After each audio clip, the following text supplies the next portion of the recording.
Hey, what's going on? You know who it is, you know what it is. All right, you guys, filmmaker and actor Melvin Van Peebles has passed away. He was 89 years old. Melvin Van Peebles, he was an iconic visionary for as far as movies go.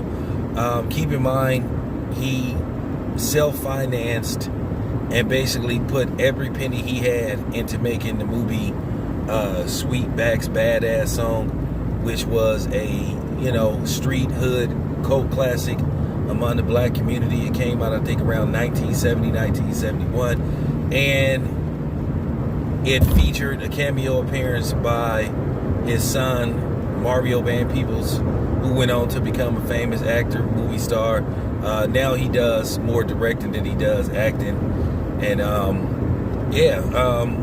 the movie Sweetback's Badass Song was basically, it set the tone for what went on to become the black exploitation film genre that pretty much lasts from 1971 to like maybe the late 70s.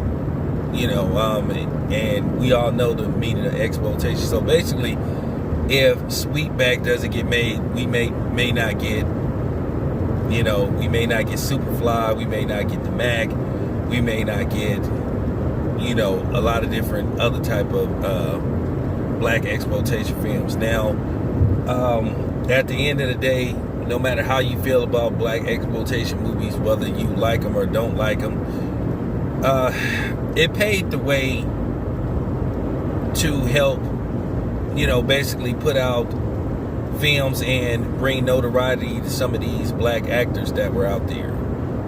So some people are like, well, those black exploitation movies were racist and stereotypical of black people, but at the end of the day, they had to be made, whether you like them or not, because it paved the way for other things. And before that, quick story, Melvin Van Peebles made a movie called The Watermelon Man.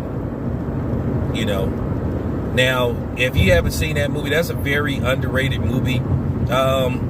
It's kind of funny. That movie was made like in I think it came out like in 1969, 1970. And it's basically about a, racist white man who wakes up one morning and he becomes black. And then he finally learns what it's like to walk in the shoes of a black man.